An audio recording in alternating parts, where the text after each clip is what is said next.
आइए देख लेते हैं अभी एक्सरसाइज 2। ठीक है, हिस्ट्री का।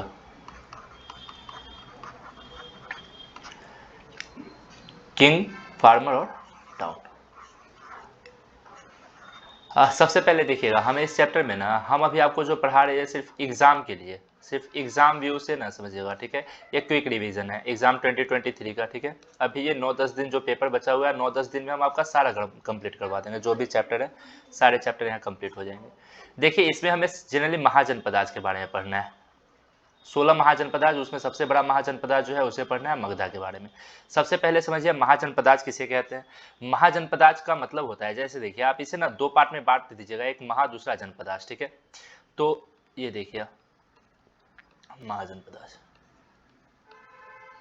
आप इसे बताइएगा एक बहुत बड़ा एरिया होता है ये। ठीक है, जहां पे काफी लार्ज नंबर ऑफ पॉपुलेशन रहती है। ठीक है, द प्लेस, ठीक है, where a large number of population lives, उसे हम बोलते हैं महाजनपदाज। ठीक है, प्रेजेंट टाइम में आप इसे एक नेशन के रूप में या स्टेट के रूप में आइडेंटिफाई कर सकते हैं। ठीक है, अब आगे देखिए, हम बात करते हैं कब, यहाँ पे 6th सेंचुरी की। 6th सेंचुरी के समय पूरे भारत में टोटल 16 महाजनपदाज थे, टोटल 16 महाजनपदाज थे। ये हमें जानकारी मिलती है कहां से, ये 1 मार्क्स के लिए इंपॉर्टेंट होगा कि 6th सेंचुरी में टोटल 16 महाजनपदाज थे, जिसके बारे में हमें जानकारी मिलती है बुद्धिस्ट टेक्स्ट हो गया, या फिर अपने पास जैनिज्म टेक्स्ट हो गया, जैनिज्म टेक्स्ट। ठीक है, यहां से जानकारी मिलती है। साथ में जो पुराण हो गए, यहां से जानकारी मिलती है हमें। ठीक है, उस समय हमें टोटल 16 महाजनपदाज की जानकारी मिलती है। इस 16 के 16 महाजनपदाज में सबसे बड़ा जो महाजनपदाज था, सबसे पावरफुल जो महाजनपदाज था, उसका नाम था मगधा। मगधा के बारे में बता दीजिए, थोड़ा सा इसके बारे में इंफॉर्मेशन दे दीजिए। प्रेजेंट टाइम में ये कहां पे है, बिहार। प्रेजेंट टाइम में याद रखिए ये बिहार। बिहार में जो अपने पास पटना है, पटना। ठीक है, और इसके आसपास वाला जो रीजन फैला हुआ है, ठीक है, वहां पे था अपने पास कौन सा, ये मगध अंपायर। तो इस अंपायर के बारे में थोड़ा सा बता दीजिएगा। अब कुछ एमसीक्यू पहले इससे रिलेटेड थोड़ा सा एमसीक्यू क्वेश्चंस एक बार देख लेते हैं। देखिए, सबसे पहले हम देखते हैं कुछ महाजनपदाज और उसकी कैपिटल सिटी। स्टार्टिंग है मगध। मगध की कैपिटल सिटी याद रखिएगा, सबसे पहला अपने पास कैपिटल सिटी है राजगाहा। राजगाहा जिसे अब राजगीर बोला जाता है, ये फर्स्ट कैपिटल सिटी थी। बाद में इस कैपिटल सिटी को जो है राजगीर से हटा के जो है पाटलिपुत्रा कर दिया गया था। पाटलिपुत्रा इसे बनाया गया था उदयन के द्वारा। नाम याद रखिए, पाटलिपुत्रा इसे बनाया जाता है उदयन के द्वारा। उदयन ने जो है इसका जो है कैपिटल सिटी का नाम बदल के सॉरी, कैपिटल सिटी जो है वो राजगीर से हटा के पाटलिपुत्रा रख दिया था। उदयन के बारे में थोड़ा सा बता दीजिएगा। देखिए, उदयन जो है ना, सबसे पहले हम मगध की बात करते हैं, तो ये जो मगध है, मगध का सबसे पहला रूलर समझिएगा, पहला शासक जो है वो बृहद्रथ था। लेकिन यहां से हम जनरली अंपायर की शुरुआत नहीं मानेंगे, क्योंकि ये शॉर्ट टाइम के लिए है, और यहां से हम इस समय अंपायर की शुरुआत ना मानते हुए फर्स्ट रूलर की बात करेंगे, तो वो हो जाएगा अपने पास बिंबिसारा। यहां से हम मगध अंपायर की बात करेंगे। ठीक है, मगधा एक अंपायर के रूप में जो है ये स्टेबलाइज होता है बिंबिसारा के समय, और ये बिंबिसार जो है वो हरण्यक डायनेस्टी का है, हरण्यक डायनेस्टी का रूलर है। और इस समय जो है मगध एक बड़े पावरफुल महाजनपदाज के रूप में उभर के आएगा। ठीक है, इसके बाद इसका जो है बेटा आएगा, उसका नाम है अपने पास अजात शत्रु। जो इसका बेटा था अजात शत्रु, याद रखिए अपने फादर को जो है मार के ये राजा बनता है, बिंबिसार को मार के राजा बनता है। अजात शत्रु के बारे में इंपॉर्टेंट पॉइंट याद रखिए कि अजात शत्रु वो राजा है जिसने जो है वज्जी, वज्जी एक महाजनपदाज था, 16 महाजनपदाज में एक महाजनपदाज ये भी था वज्जी। इस रीजन को इसने क्या किया था, एनेक्स किया था, जीता था। एक्चुअली महाजनपदाज और संघा में थोड़ा सा फर्क बता देते हैं। देखिए, एक तरफ होता है संघ और दूसरा होता है महाजनपदाज। तो महाजनपदाज के कुछ इंपॉर्टेंट फीचर जो है वो याद रखिएगा। महाजनपदाज के कुछ इंपॉर्टेंट फीचर, जैसे कि एग्जांपल हम बताते हैं, द मेन फीचर ऑफ महाजनपदाज। सबसे पहला पॉइंट होता है, समझिएगा कि इसका एक सिंगल रूलर होता है, एक सिंगल राजा होता है, एक राजा होता है। एक फोर्टिफाइड इसकी कैपिटल सिटी होती है, फोर्टिफाइड कैपिटल सिटी होती है। उसके अलावा जो है आपको याद रखना है, ये जो महाजनपदाज होता है एक बहुत बड़ा एरिया होता है, समझिए, जहां पे लार्ज नंबर ऑफ पीपल जो है एक साथ रहा करती है। ये पॉइंट आपको थोड़े थोड़े याद रखने हैं। ठीक है, large place where large number of people live.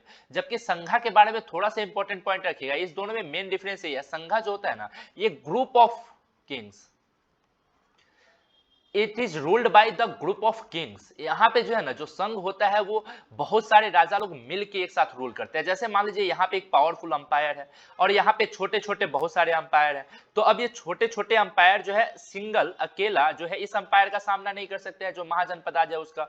तो ये लोग क्या करेंगे कि आपस में जो है एक साथ मिल जाएंगे और एक ऑर्गेनाइजेशन बना लेंगे और इसी को बोलेंगे हम लोग संघ। इसी को हम क्या बना लेंगे, संघ बोल देंगे, ठीक है। और यहाँ पे बहुत सारे राजा जो है एक साथ मिलके क्या करते हैं, रूल करते हैं। समझिए एक सिंपल सा कॉन्सेप्ट है। अब थोड़ा आगे बढ़ेंगे, यहाँ पे देखिए संघ के बाद, तो संघ के बारे में समझ जाइएगा। अपने यहाँ एक एग्जांपल है संघ का सिर्फ है, वो है अपने पास वज्जी।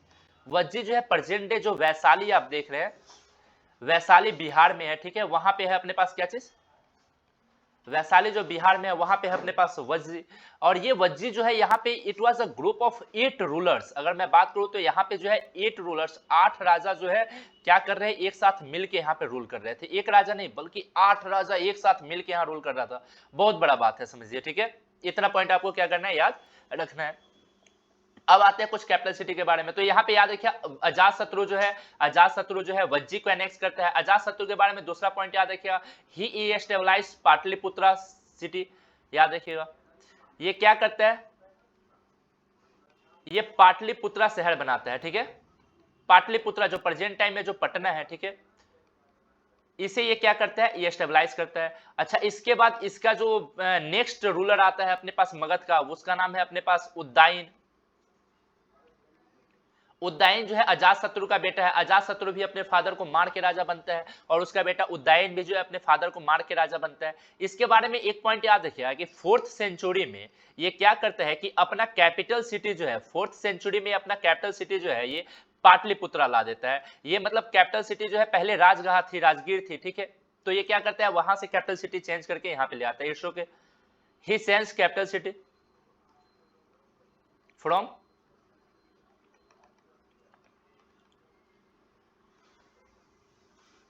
राजगीर टू पाटलिपुत्रा। ये राजगीर से जो है वो पाटलिपुत्रा तक कैपिटल सिटी ले आता है और कैपिटल सिटी जो है वो बिल्कुल चेंज कर देता है, मतलब कि वहां से जो है कैपिटल सिटी पाटलिपुत्रा ला देता है।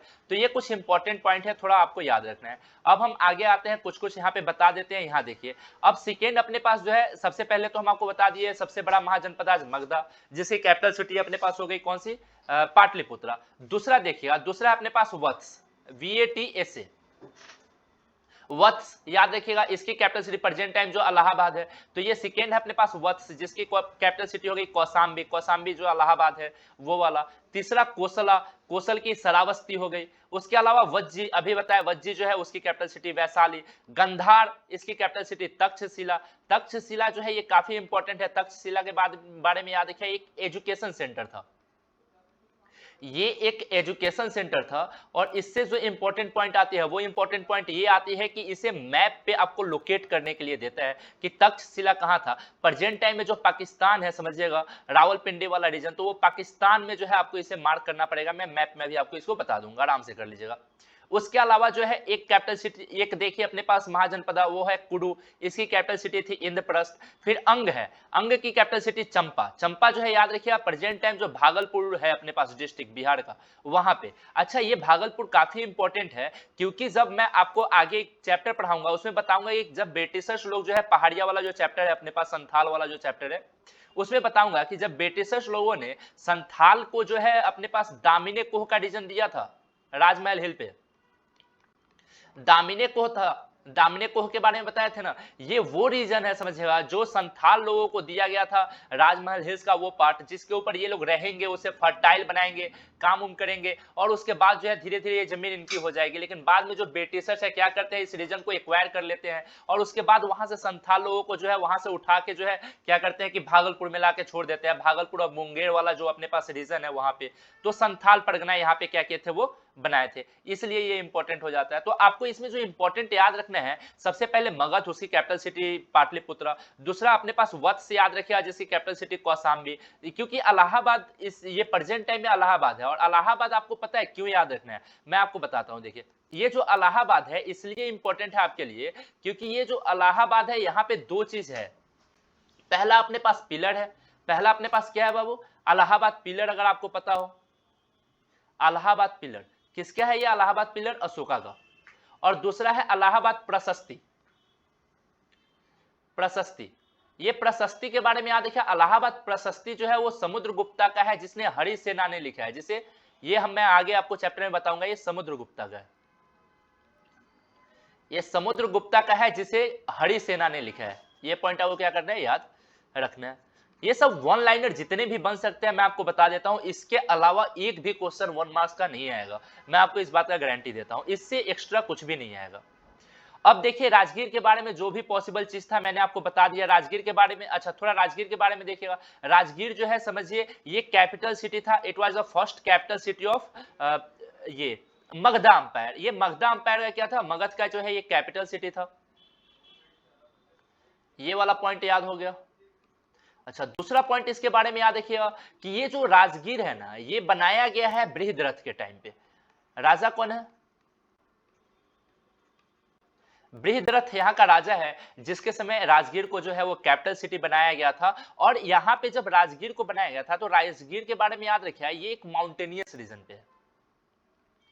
ये कहां पे है, एक माउंटेनियस रीजन पे है, और इसे फोर्टिफाइड किया गया है, चारों तरफ से इसे जो है वो वॉल से घेरा गया है। और ये जो लेंथ ऑफ वॉल है ये बड़ा इंपॉर्टेंट है, याद रखिएगा, ये 40 किलोमीटर लंबी दीवार है जिससे घेरा गया है, 40 किलोमीटर या 25 माइल, 40 किलोमीटर लंबी दीवार से इसे घेरा गया है, जिसे बनाया गया था बृहद्रथ के द्वारा। बृहद्रथ ने ही इसे क्या किया था, फॉर्म किया था।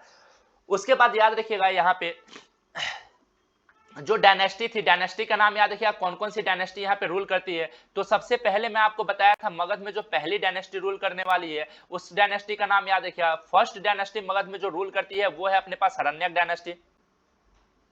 फर्स्ट डायनेस्टी जो है अपने पास वो है हरण्यक डायनेस्टी। दूसरी डायनेस्टी आएगी अपने पास शिशुनाग डायनेस्टी। और तीसरी डायनेस्टी आएगी अपने पास नंदा डायनेस्टी, नंदा डायनेस्टी। चौथी डायनेस्टी जो आएगी मौर्य डायनेस्टी। ये ना अभी जैसे देखिए मैं आपको बताता हूं, अभी पॉल साइंस में पूछा गया था ना अरेंज करने के लिए कि आप प्राइम मिनिस्टर का जो है वो टेन्योर अरेंज कीजिए, लाल बहादुर शास्त्री जी का दिया गया था, ठीक है। फिर उसके बाद जो है अपने पास ये इंदिरा गांधी जी का दिया गया था, फिर उसके बाद फॉर्मेशन ऑफ बांग्लादेश दिया गया था। तो ये सब जो अरेंज करने के लिए, जैसे लाल बहादुर शास्त्री जी आप देखिए 1964 में बन जाते हैं, उसके बाद इंदिरा गांधी जी 1966 में बन जाती है, ये वाला जैसे क्वेश्चन दिया गया था। तो वैसे ही आपको यहाँ पे ये अरेंज करने के लिए आएगा कि आप यहाँ पे डायनेस्टी सजाइए। डायनेस्टी दो ही का आता है, एक अपने पास मगधा अंपायर का और दूसरा डायनेस्टी आएगा विजयनगरा अंपायर का। विजयनगरा अंपायर की डायनेस्टी के बारे में भी अच्छा खासा आ जाता है, ठीक है। तो विजयनगरा अंपायर के बारे में मैं इसके बारे में बता दूंगा कि ये अंपायर जो है 1336 में बनाया गया था। वो अपने पास दो राजा है, एक हरिहर है दूसरा बुक्का है। ये दोनों भाई ने जो है याद रखिए पहली डायनेस्टी संगमा डायनेस्टी बनाता है और उसी के नाम पे जो है रूल करना चालू कर देता है। विजयनगरा अंपायर में 4 डायनेस्टी जो रूल करती है याद रखिएगा, उसका भी नाम मैंने बताया था। सबसे पहले संगमा है, सुलुवा है, तुलुवा है और अराविदु है। ये 4 डायनेस्टी जो है वहां पे है विजयनगरा अंपायर में, संगमा, सुलवा, तुलवा और अराविदु। ये 4 डायनेस्टी वहां के लिए पूछा जाएगा अरेंज करने के लिए सीरीज में, और यहाँ की 4 डायनेस्टी ये सीरीज में, ठीक है। हरण्यक हो गया, शिशुनाग हो गया, नंदा हो गया, मौर्यान हो गया, ठीक है। सबसे पहले हरण्यक में याद रखिए, हरण्यक का 3 राजा, पहला अपने पास हो गया कौन सा, बिंबिसार। दूसरा राजा आपको याद रखना है, दूसरा राजा अपने पास हो गया अजातशत्रु। तीसरा राजा आपको याद रखना है, तीसरा राजा अपने पास हो गया उदयन। शिशुनाग डायनेस्टी के राजा के बारे में याद मत रखिएगा, फाउंडर इसका शिशुनाग ही था, ठीक है। कालाशोक उसके बाद आता है। उसके बाद नंदा डायनेस्टी में लास्ट रूलर याद रखिए, नंदा डायनेस्टी का जो अपने पास लास्ट रूलर है, बहुत इंपॉर्टेंट पॉइंट है। जो नंदा डायनेस्टी है इसका लास्ट रूलर अगर मैं देखूं तो नंदा डायनेस्टी का लास्ट रूलर जो है वो कौन आता है, वो आता है धनानंदा। नंदा डायनेस्टी में सबसे लास्ट रूलर कौन आएगा, धनानंदा। धनानंदा जो है लास्ट रूलर है। और इसके लिए इंपॉर्टेंट पॉइंट क्यों हो जाता है, क्योंकि ये वही बंदा है जिसके टाइम पीरियड पे अलेक्जेंडर ने भारत पे अटैक किया था। अलेक्जेंडर ने जो है भारत पे जब अटैक किया उस समय हमारे यहाँ का जो राजा था वो धनानंदा था, इसलिए काफी इंपॉर्टेंट पॉइंट हो जाता है, ये पॉइंट याद रखिएगा। आगे देखते हैं हम थोड़ा सा। अच्छा, ये वही राजा है जिसे मार के क्या होता है कि ये जो अपने पास चंद्रगुप्त मौर्य जो है वो क्या बनता है कि यहाँ का राजा बनता है। तो ये अपने पास तीसरी डायनेस्टी नंदा थी। चौथी डायनेस्टी यहाँ पे आएगी अपने पास कौन सी, चंद्रगुप्त मौर्य की, ठीक है। तो फोर्थ डायनेस्टी जो है अपने पास मौर्यन डायनेस्टी आएगा, समझिए। ये मौर्यन डायनेस्टी का जो फाउंडर है उसका नाम है चंद्रगुप्त मौर्य। इसका जो फाउंडर है उसका नाम है अपने पास चंद्रगुप्त मौर्य। चंद्रगुप्त मौर्य के बारे में याद रखिएगा कि ये जो है जैनिज्म, ये कौन से रिलीजन को लास्ट में एक्सेप्ट करता है, ये लास्ट में जो है जैनिज्म रिलीजन को एक्सेप्ट करता है। और इसका जो प्राइम मिनिस्टर था, इसके प्राइम मिनिस्टर का नाम था अपने पास कौटिल्य। प्राइम मिनिस्टर इसका कौन हो जाता है, कौटिल्य। ये पॉइंट याद रखिए, इसका पीएम जो है वो कौटिल्य हो जाता है। और कौटिल्य ने एक बुक लिखा था, उस बुक का नाम था अपने पास अर्थशास्त्र। और अर्थशास्त्र बुक जो लिखी गई है वो पॉलिटिकल और एडमिनिस्ट्रेटिव सिस्टम के बारे में लिखा गया है। मौर्यन अंपायर के पॉलिटिकल और एडमिनिस्ट्रेटिव सिस्टम के बारे में बड़ी अच्छी जानकारी दी गई है। उसके बाद इस मौर्यन डायनेस्टी का जो इंपॉर्टेंट रूलर है उसका नाम है अशोका, जो थर्ड राजा बनता है। क्योंकि देखिए मौर्यन डायनेस्टी में चंद्रगुप्त मौर्य, उसके बाद उसका बेटा आता है, उसका बेटा जो है बिंदुसारा, बिंदुसारा के बाद उसका बेटा आता है अशोका। अशोका काफी इंपॉर्टेंट है। अशोका इसलिए इंपॉर्टेंट है क्योंकि याद रखिए ये अपने पास क्या होता है कि 273 बीसी में जो है वो राजा बनता है। 261 बीसी में ये कलिंगा जीतता है। ये डेट याद रखिए, ये 1 मार्क्स में डेट काफी पूछे जाते हैं। तो व्हेन अशोका अनेक्स्ट कलिंगा, इसने कलिंगा को कब अनेक्स्ट किया था, तो ये डेट बताइएगा 261 बीसी। कलिंगा जो है याद रखिएगा प्रेजेंट टाइम में कहां पे है, उड़ीसा में। उसके बाद याद रखिए अशोका जो है वो बुद्धिज्म एक्सेप्ट करता है, और बुद्धिज्म का जो है टीचिंग इसे दिलाने वाला जो पर्सन है उसका नाम है उपगुप्ता। ये पॉइंट थोड़ा याद रखिएगा, 1 मार्क्स के लिए इंपॉर्टेंट है। उपगुप्ता जो है वो टीचर है जिसने इसे क्या किया था बाबू, टीचिंग दिया था बुद्धिज्म का। उसके अलावा अशोका के बारे में हमें जानकारी जो है वो पिलर्स वगैरह में पता चलती है, उसके द्वारा लिखे गए जितने भी इंस्क्रिप्शन है वहां से मुझे इसकी जानकारी मिलती है। पिलर्स में सबसे पहले अगर आप देखिएगा तो सबसे पहले अपने पास गुर्जरा का है, दूसरा देखिएगा अपने पास मास्की है, तीसरा देखिएगा अपने पास इलाहाबाद है, चौथा देखिए अपने पास तोपड़ा है, फिर अपने पास जो है उसके बाद निट्टूर है ये वाला, फिर उसके बाद उडगोलान है, फिर उसके बाद सारनाथ है। तो ये सब इंपॉर्टेंट पिलर्स हैं जो अशोका के बारे में इंस्क्रिप्शन से उसके जो काफी अच्छी खासी जानकारी देते हैं। इसमें अगर इंपॉर्टेंट याद रखना है तो वो अपने पास गुर्जरा, ये वो पिलर है बाबू जहां से हमें थोड़ी जानकारी मिल जाती है कि इसका नाम जो है वो क्या है, देवा नाम पियदसी है। आपसे ये पूछा जाएगा कि देवा नाम जो है ये किसके लिए यूज किया गया है, तो देवा नाम पियदसी अशोका, देवानाम पियदसी अशोका जो है याद रखिएगा ये नाम जो है किसके लिए यूज किया गया है, तो अशोका के लिए यूज किया गया है। ये वाला इंपॉर्टेंट हो जाता है। तोपड़ा मैप के लिए बहुत इंपॉर्टेंट है, तोपड़ा याद रखिएगा। तोपड़ा जो है ये हरियाणा में मार्क करना है, ये बहुत इंपॉर्टेंट हो जाएगा। तोपड़ा जो है हरियाणा में है, ये इंपॉर्टेंट हो जाएगा, ये वाला थोड़ा याद रखिएगा। निट्टूर हो गया, उडगोलान हो गया, ये सब आपको मैप में मार्क करना पड़ेगा, ये थोड़ा इंपॉर्टेंट अपने पास आ जाएगा। तो पिलर्स के लिए जो है लास्ट में मैप कर लीजिएगा थोड़ा सा। यही है कि देवानाम पियदसी अशोका के लिए यूज किया गया है ये नाम। ये 1 मार्क्स में बहुत बार पूछा गया क्वेश्चन है पहले भी, ठीक है। थोड़ा सा अशोका के बारे में कुछ और लिखिएगा, ये सब 1 लाइनर क्वेश्चंस में। अशोका के बारे में याद रखिए, he started the policy of Dhamma, इसने धम्मा की पॉलिसी स्टार्ट की। धम्मा क्या था, it was a policy to spread the Buddhism by following the idea of peace. जो शांति वाला रास्ता है ना, इसे फॉलो करके क्या करना है बाबू, हमें जो है धम्मा की पॉलिसी को स्प्रेड करना है। और धम्मा की पॉलिसी को स्प्रेड करने के लिए इसने एक मिनिस्टर अपॉइंट किया था जिसका नाम है अपने पास महासम्मत। महासम्मत जो है वो पर्सन होता था who was responsible to spread the policy of Dhamma. जो बंदा जो है धम्मा की पॉलिसी को स्प्रेड करने के लिए रिस्पॉन्सिबल है उसे हम यहाँ पे महासम्मत बोलेंगे। पॉइंट समझिएगा, 1 मार्क्स वाला। अशोका का बेटा आता है अपने पास, उसका नाम होता है महेंद्र, और इसकी बेटी है जिसका नाम है संघमित्रा। और इसने अपने बेटा और बेटी दोनों को श्रीलंका भेजा, इसने दोनों को श्रीलंका भेजा ताकि ये लोग श्रीलंका जाए और क्या करें, वहां पे जो है बुद्धिज्म को स्प्रेड करें। समझिए मेरा बात, ये लोग श्रीलंका जाए और श्रीलंका में जाके जो है क्या करें, बुद्धिज्म को स्प्रेड करें। तो यही वाला बात है बाबू, बताइए। मतलब कि बेटा बेटी को जो है जवानी में भेज दिया श्रीलंका, पता नहीं कैसे। आगे देखिए अशोका के बारे में। तो before to become the king he was governor of Avanti. ये आपसे पूछा गया है कि अशोका राजा बनने से पहले कहां का गवर्नर था, 1 मार्क्स में। तो याद रखिए अशोका जो है राजा बनने से पहले जो है अवंती का गवर्नर था, ठीक है। और राजा ये कब बनता है, 273 बीसी में। तो ये पॉइंट थोड़ा अशोका के बारे में जो 1 मार्क्स का बन सकता है वो 1 मार्क्स का पॉइंट मैंने आपको बताया है। अब थोड़ा आगे आते हैं, देखिए थोड़ा आगे ये क्वेश्चन बनेगा जो इसमें से इंपॉर्टेंट क्वेश्चन बन सकते हैं। उसमें सबसे पहला क्वेश्चन इंपॉर्टेंट बनेगा, why Magadha was a powerful mahajanapadas. 16 mahajanapadas में सबसे ज्यादा पावरफुल महाजनपदाज जो है अपने पास मगध ही क्यों था। और ये परफेक्ट आंसर है, मैं आपको बताता हूं, इट इज परफेक्ट आंसर। इसके अलावा आपको कुछ पढ़ना ही नहीं है, अगर आपने ये आंसर जो मैंने लिखवाया है, ये मैंने ऑफलाइन क्लास में लिखवाया है, समझिए। ये परफेक्ट आंसर है, अगर आप ये लिख देते हैं तो इससे ज्यादा जो है आपको कुछ लिखने की जरूरत नहीं है और इस पे पूरा का पूरा मार्क्स आपको मिलेगा। तो सबसे पहले देखिए, मगध पावरफुल क्यों है? मगध इसलिए पावरफुल है क्योंकि वहां पे एग्रीकल्चर काफी ज्यादा प्रोडक्टिव था, due to because it lies in the Ganga river basin. कहां पे लाइज कर रहा है बाबू? Ganga river basin. तो जो गंगा रिवर बेसिन में लाइज कर रहा है रीजन, वहां पे सॉइल कैसा होगा? पूरा एलुवियल सॉइल।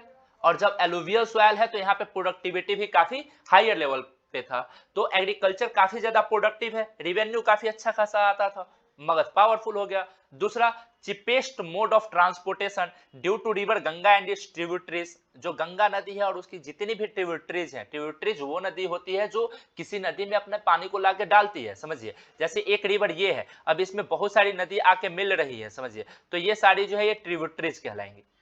तो जनरली आपको याद रखना है कि यहाँ पे अब चिपेस्ट मोड ऑफ ट्रांसपोर्टेशन, क्योंकि उस समय ट्रांसपोर्टेशन सिर्फ दो ही चीज से होता था, या तो ट्रांसपोर्टेशन जो है उस समय लैंड रूट से कीजिए, या तो अपने पास जो है वो वाटर रूट से कीजिए, रिवर रूट था अपने पास। तो उस समय चिपेस्ट मोड ऑफ ट्रांसपोर्टेशन इसे मिल जाता था गंगा और उसके ट्रिब्यूटरीज के कारण। अच्छा, उसके अलावा देखिए, इट हैज वास्ट रिसोर्सेज, इसके पास बहुत सारा रिसोर्स था। जैसे कि मैं बताऊं, इसके पास आयरन माइंस था, समझिए। कहां पे? ये जो झारखंड उरखंड वाला जो रीजन है, झारखंड वाला जो रीजन है, वहां पे आयरन माइंस था, समझिए। तो वहां से आराम से जो है रिसोर्सेज वगैरह मिल जाता था। उसके अलावा जो है इसके पास काफी ज्यादा जो है, अच्छा, उस समय आर्मी को पावरफुल बनाने के लिए हॉर्स और एलिफेंट, ये दो चीज इंपॉर्टेंट थे। तो हॉर्स उतना ज्यादा तो मगध के टाइम पे नहीं, 6th सेंचुरी के आसपास हॉर्स उतना ज्यादा नहीं, 6th सेंचुरी में एलिफेंट सबसे इंपॉर्टेंट रोल प्ले करता है। 6th सेंचुरी में जो है ना, आर्मी को स्ट्रांग बनाने के लिए एलिफेंट सबसे ज्यादा इंपॉर्टेंट रोल प्ले करता है। और यही मैं 14th सेंचुरी के आसपास की बात कर लूं तो उस समय जनरली आर्मी को स्ट्रांग बनाने में जो हॉर्स है वो सबसे ज्यादा इंपॉर्टेंट रोल प्ले करता है। देखिए, मगध के समय एलिफेंट है और विजयनगरा अंपायर के समय जो है वो हॉर्स है, जो दोनों काफी ज्यादा वॉर में इफेक्टिव रोल प्ले करने के लिए ये दोनों काफी ज्यादा क्या है, इंपॉर्टेंट है। तो elephant for army from Jharkhand, यहां से आ जाता था, वहां के from the forest of Jharkhand.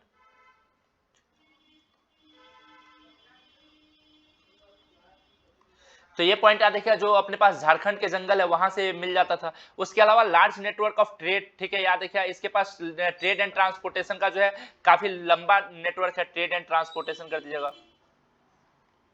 इसके पास जो है ट्रेड एंड ट्रांसपोर्टेशन का जो है काफी लंबा नेटवर्क है। तो ये पॉइंट आपको याद रखना है, ये सब कारण था, ये सारे वो कारण है जिसके कारण मगध काफी पावरफुल था। एग्रीकल्चर प्रोडक्टिव था, चिपेस्ट मोड ऑफ ट्रांसपोर्टेशन था गंगा और उसकी ट्रिब्यूटरीज के कारण, काफी ज्यादा जो है वास्ट रिसोर्सेज थे इसके पास, एलिफेंट था। ये सब इंपॉर्टेंट पॉइंट है। तो पहला क्वेश्चन आपको समझ आ जाएगा।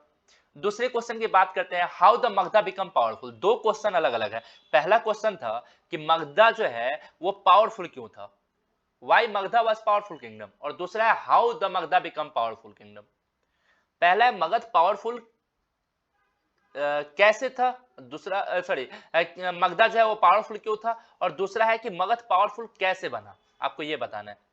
यहाँ देखिए, मगधा पावरफुल कैसे बना, तो सबसे पहले ये बताइएगा कि मगध जो अंपायर है ये 6th सेंचुरी बीसी के आसपास जो है आके सेटअप होता है, ठीक है। ये 6th सेंचुरी का जो है सबसे पावरफुल किंगडम है। उसके बाद बताइएगा कि इसका जो सबसे पहला रूलर है बिंबिसारा, जो हरण्यक डायनेस्टी का था, उसने इसके राइज में सबसे इंपॉर्टेंट रोल प्ले किया।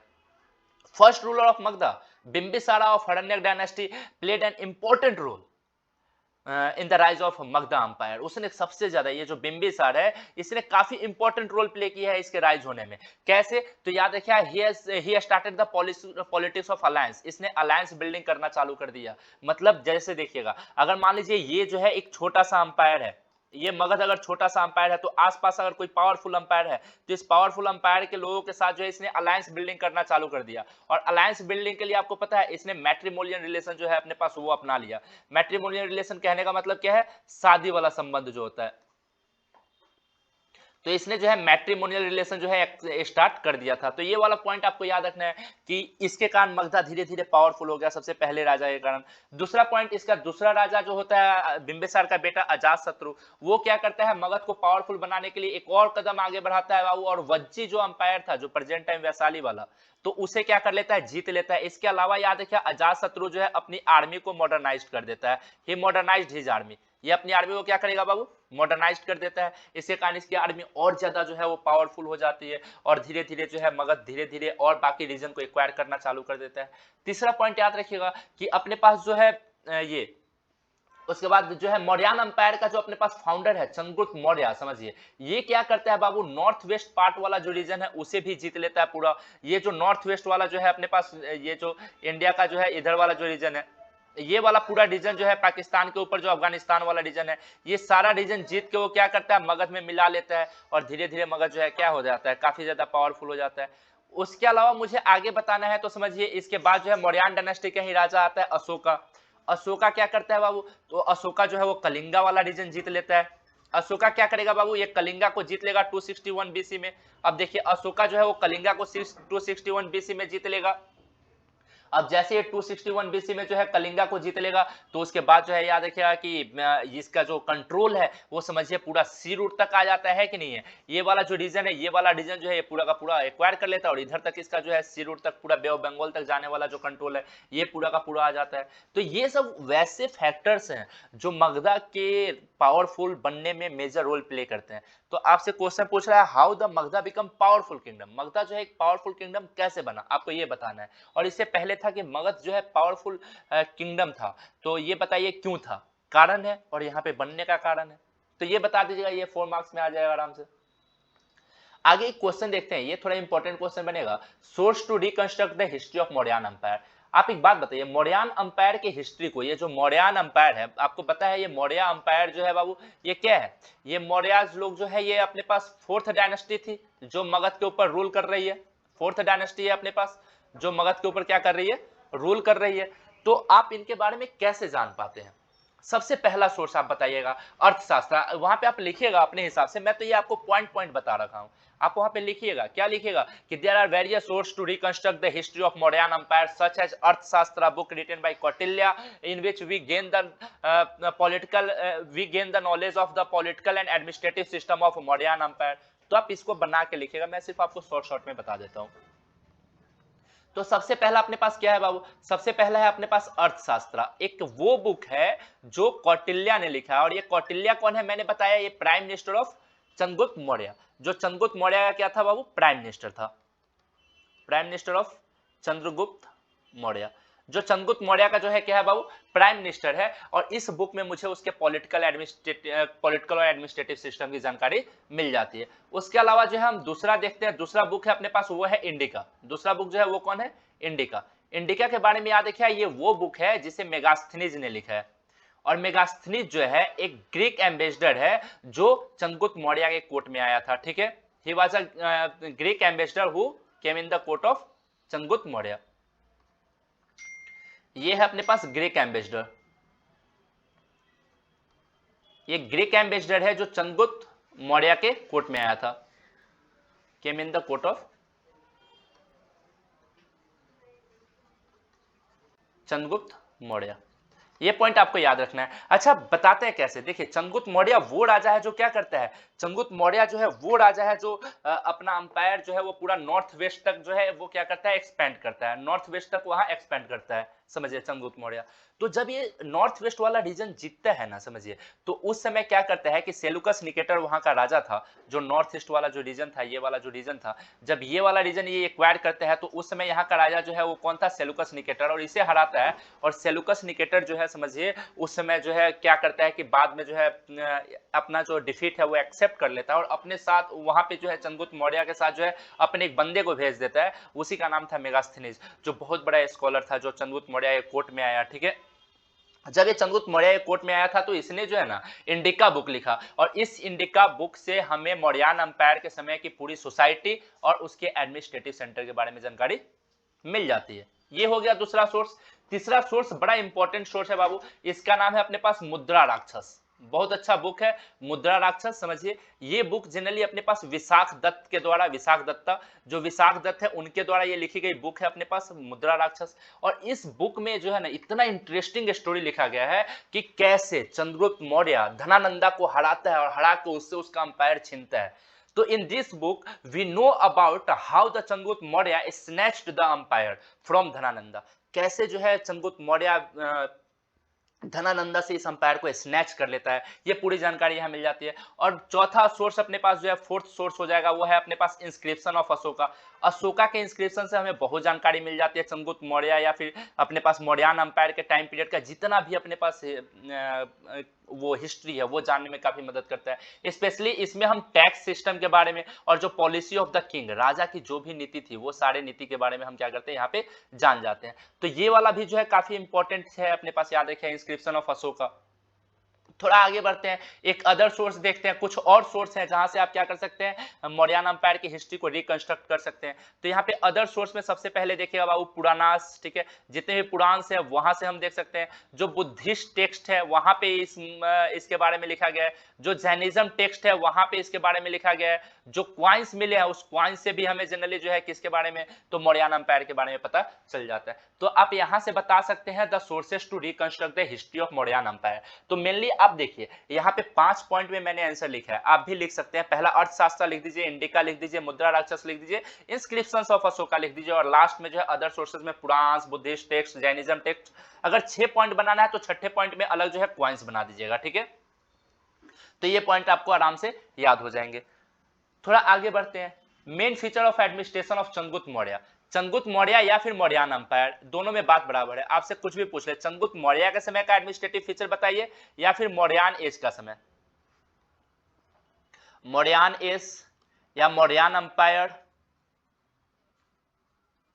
तो आपसे ये कुछ भी पूछ ले, आपको आंसर एक ही लिखना है। आपको मौर्यन एज या मौर्यन अंपायर के समय जो है चंद्रगुप्त मौर्य के एडमिनिस्ट्रेटिव फीचर की बात कर ले तो आपको क्या बताना है। सबसे पहले बताइए, देखिए चंद्रगुप्त मौर्य के एडमिनिस्ट्रेटिव फीचर को जानने के लिए हमारे पास 2 बुक है, एक का नाम है अर्थशास्त्र और दूसरे का नाम इंडिका है। ये दोनों बुक से काफी अच्छी जानकारी मिलती है। तो मेनली लिखिए, यहाँ पे आप अपने हिसाब से बना के लिख लीजिएगा कि there are 2 books from which we know about the administrative feature of Chandragupta Maurya या मौर्यन एज या मौर्यन अंपायर, ये लिखिएगा। उसके बाद लिखिएगा कि हमें इसके बारे में जानकारी मिलती है कि ये पूरा अंपायर जो है ये 4 पार्ट में, 4 प्रोविंस था, ये 4 प्रोविंस में जो है पूरा अंपायर क्या था, डिवाइडेड था। और हर एक अंपायर का जो है एक अपने पास क्या होता था, राजा होता था, हेड होता था, समझिए। और उस हेड को हम कुमार बोलते थे। हर एक अंपायर का अपना एक हेड होता था जिसे हम कुमार बोलते थे। उसके बाद याद रखिएगा कि दूसरा इंपॉर्टेंट फीचर है इसके एडमिनिस्ट्रेशन का कि पूरा अंपायर में जो है ये 5 पॉलिटिकल सेंटर में डिवाइड कर दिया गया था। All the empire was divided into 5 major political center. पूरे अंपायर में 5 पॉलिटिकल सेंटर थे। कौन कौन सा था, सबसे पहला उसका पॉलिटिकल सेंटर जो है वो कैपिटल सिटी उसकी पाटलिपुत्रा, समझिएगा, जो उसकी कैपिटल सिटी थी, ये उसका एडमिनिस्ट्रेटिव सेंटर। उसके अलावा 4 अपने पास प्रोविंशियल सेंटर। तो आप इसमें लिख सकते हैं, फर्स्ट क्या हो गया बाबू, पाटलिपुत्रा। और पाटलिपुत्रा क्या था, पाटलिपुत्रा तो खुद इसका जो है वो कैपिटल सेंटर था, समझिएगा, ठीक है। ये कैपिटल सिटी हो गया बाबू, कैपिटल सिटी हो गया। इसके अलावा जो है 4 प्रोविंशियल सेंटर, इसके अलावा 4 प्रोविंशियल सेंटर हो गए। और 4 प्रोविंशियल सेंटर कौन कौन सा हो गया, तो देखिए सबसे पहला अपने पास प्रोविंशियल सेंटर हो गया बाबू उज्जैन, दूसरा हो गया तक्षशिला, तीसरा हो गया तोसाली, चौथा तोसाली है, TUSL, चौथा स्वर्णगिरी, ठीक है। तो ये चारों याद रखिएगा। तो देखिए ये जो उज्जैन है बड़ा इंपॉर्टेंट है, उज्जैन। दूसरा अपने पास हो गया तक्षशिला, ये भी इंपॉर्टेंट है। ये दोनों के बारे में याद रखिए, ये दोनों जो है ये ट्रेड रूट के ऊपर बेस्ड थे, ठीक है। तो ये दोनों जो है ये ट्रेड रूट पे सिचुएटेड थे, they were situated on the long route, long trade route, ठीक है, याद रखिए। जो लॉन्ग ट्रेड रूट था उसके ऊपर ये सब क्या थे बाबू, सिचुएटेड थे। इसलिए ये इंपॉर्टेंट सेंटर था, क्योंकि उस समय ट्रेड जो है काफी इंपॉर्टेंट था। ट्रेड इंपॉर्टेंट है तो उसको कंट्रोल करना काफी ज्यादा जरूरी था, समझिए, कि रास्ते में लूटपाट ना हो, कोई बंदा उससे छीन ना ले वहां पे मतलब समझिए। तो वहां पे सेंस ऑफ सिक्योरिटी के पर्पज से ये दोनों जो है एडमिनिस्ट्रेटिव सेंटर थे, उज्जैन और तक्षशिला। उसके अलावा स्वर्णगिरी तोसाली आपको याद रखना है, ये दोनों जो है कर्नाटका में काफी फेमस रीजन था। किस चीज के लिए बाबू? गोल्ड के लिए। ये गोल्ड माइंस थे यहाँ पे। तो जहाँ पे गोल्ड माइन है वहां पे तो आपको एडमिनिस्ट्रेशन स्ट्रांग रखना पड़ेगा, क्योंकि उस समय जो सोना है वो समझिए उससे व्यापार भी होता है और वो अपने पास इकोनॉमी का सबसे बड़ा सोर्स ऑफ इनकम था। तो ये पॉइंट याद रखना है। दूसरा इंपॉर्टेंट फीचर है इसके एडमिनिस्ट्रेशन का कि पूरा अंपायर जो है 5 मेजर पॉलिटिकल सेंटर में डिवाइडेड था। पाटलिपुत्रा, उज्जैन, तक्षशिला, तोसाली, स्वर्णगिरी। ये एक लाइन में बोलिएगा, याद हो जाएगा। तीसरा इंपॉर्टेंट फीचर की बात करते हैं। थर्ड इंपॉर्टेंट फीचर है कि मेगास्थनीज बताता है कि ये जो अंपायर है, इस अंपायर में जितनी भी आर्मी है, उस जो भी आर्मी सिस्टम है, उस आर्मी सिस्टम में एक कमेटी और 6 सब कमेटी बनाई गई है। ठीक है, Megasthenes mention about a committee and 6 sub committee for coordinating military activities. पूरा जो अपने पास मिलिट्री एक्टिविटीज है उसके बीच में कोऑर्डिनेशन के लिए एक कमेटी और उसके साथ साथ 6 सब कमेटी। ये 6 जो अपने पास सब कमेटी है, कौन कौन से हैं? सबसे पहली कमेटी है नेवी वाली, जो पानी में जो सेना होती है। दूसरे फुट सोल्जर्स। फुट सोल्जर्स जो है आपके पास दूसरे हो गए, समझिएगा। उसके बाद जो है तीसरे की बात करते हैं तो तीसरा अपने पास ट्रांसपोर्ट हो गया। ठीक है, यहां देखिए। चौथी आर्मी जो होती थी वो हॉर्स वाली, जिसे कैवेलरी बोलते थे। अच्छा, फुट सोल्जर को इन्फेंट्री बोलते हैं, ये भी कर लीजिएगा यहाँ पे। तो दूसरी तीसरी जो है यहाँ पे मैंने लिखी है ये इन्फेंट्री। उसके बाद अपने पास हो गया कौन सा? हॉर्स वाली जो कैवेलरी है। उसके अलावा हो गया अपने पास चैरियोट। चैरियोट मतलब रथ वाली आर्मी होती थी, ठीक है। उसके बाद जो है अपने पास एलिफेंट आर्मी। तो ये अपने पास 6 सब कमेटियां थी। तो ये पॉइंट याद रखिएगा कि वहां पे एडमिनिस्ट्रेटिव फीचर के बारे में मेगास्थनीज बताता है कि इसके आर्मी सिस्टम के अंदर एक कमेटी और 6 सब कमेटी है। पहला नेवी, दूसरा फुट सोल्जर, तीसरा ट्रांसपोर्ट, चौथा हॉर्स, पांचवा चैरियोट, छठा एलिफेंट। ये पॉइंट याद रखिएगा। अपार्ट फ्रॉम दिस, इसके अलावा एक सेकेंड सब कमेटी भी थी। इसके अलावा एक और सेकेंड सब कमेटी थी, और सेकेंड सब कमेटी का काम याद रखिएगा, इसके 3 फंक्शन होते थे ये भी। सबसे पहला जो है याद रखिएगा, सबसे पहला देखिएगा तो वो है अपने पास arranging block cart to carry equipments. पहली जो अपने पास सब कमेटी है, इसका काम होता था कि वो जनरली जो है वो हथियार को जो है एक जगह से दूसरी जगह, जो भी अपने पास वेपन्स है, जो भी इक्विपमेंट्स है, उन्हें एक जगह से दूसरी जगह ले जाने के लिए जो है वो ब्लॉक कार्ट को अरेंज करना। तो ये वाला जो है पहला हो गया। दूसरी जो है इसकी, उसका काम है अपने पास procuring food and food for the soldiers and fodder for the animals. दूसरी सब कमेटी का काम है सोल्जर्स के लिए खाना बनाना, और उसके अलावा जो है एनिमल्स के लिए जो है वो खाने का जो है इंतजाम करना, जो वहां पे जैसे घोड़ा है, हाथी है, वो सब के खाने का इंतजाम करना। उसके अलावा तीसरी सब कमेटी का काम था रिक्रूटिंग सर्वेंट। ठीक है, याद रखिएगा, नौकर लोग जो होते थे उनका जो है वो रिक्रूट करना, और साथ में जो है आर्टिजन लोगों को रिक्रूट करना जो सोल्जर्स की देखभाल करे। जैसे कि अपने पास वहां पे जो है धोबी हो गया, वसरमैन हो गया, समझिए नाई हो गया जो बाल उल काटता है, तो ये लोग हो गए। तो इसके अलावा जो है ये बड़ा इंपॉर्टेंट पॉइंट है, याद रखिए। अगर आपसे पूछा जाए कि आप जो है एडमिनिस्ट्रेटिव फीचर के बारे में बताइए, आप इतना लिख दीजिए बाबू, इससे ज्यादा आपको लिखने की जरूरत नहीं है। 1-2 बार देखिए, आपको याद हो जाएगा।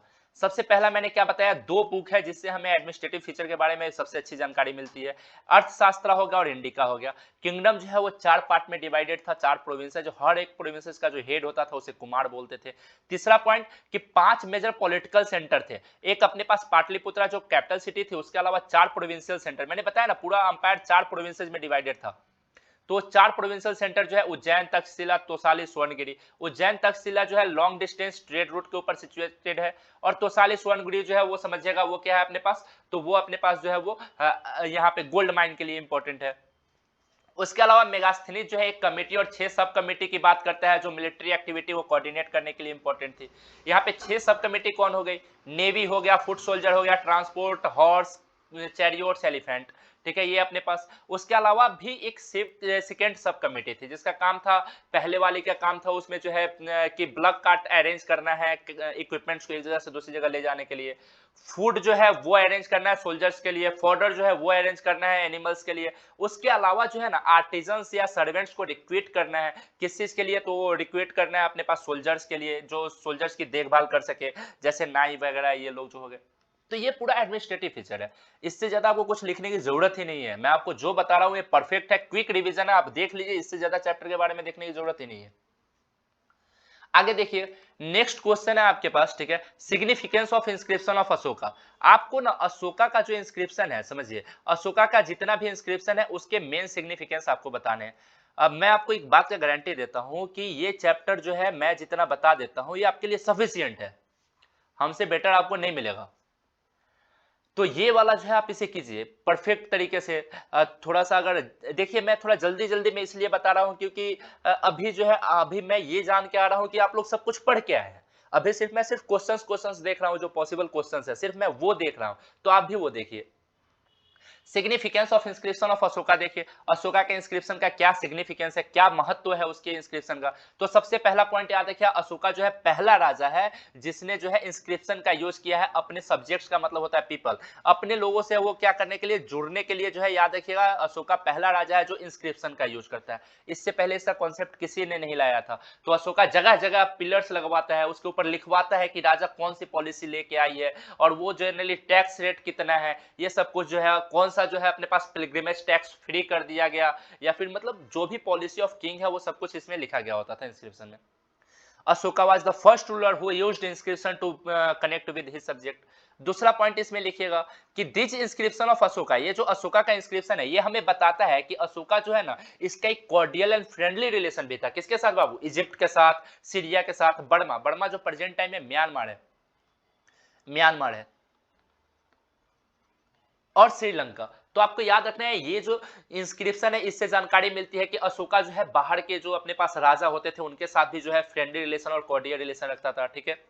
उसके अलावा याद रखिएगा इस इंस्क्रिप्शन में अशोका के दिए गए हर एक वेलफेयर वर्क, जो वेलफेयर वर्क होता है, वेलफेयर वर्क क्या मतलब कि जो अपने पास भलाई वाले जितने भी काम है, तो all welfare works of Ashoka जो है इसमें बताया गया है। चौथा पॉइंट बताइएगा कि इसमें हमें जनरली मेथड ऑफ अशोका पता चलता है, sorry, tell us about the method used by Ashoka to spread the Dhamma. हमें इसी पिलर से पता चलता है, इंस्क्रिप्शन से पता चलता है कि अशोका जो है धम्मा की पॉलिसी को स्प्रेड करने के लिए, धम्मा क्या था, the policy of spreading Buddhism, Buddhism को फैलाना ही क्या है अपने पास, पॉलिसी ऑफ धम्मा है।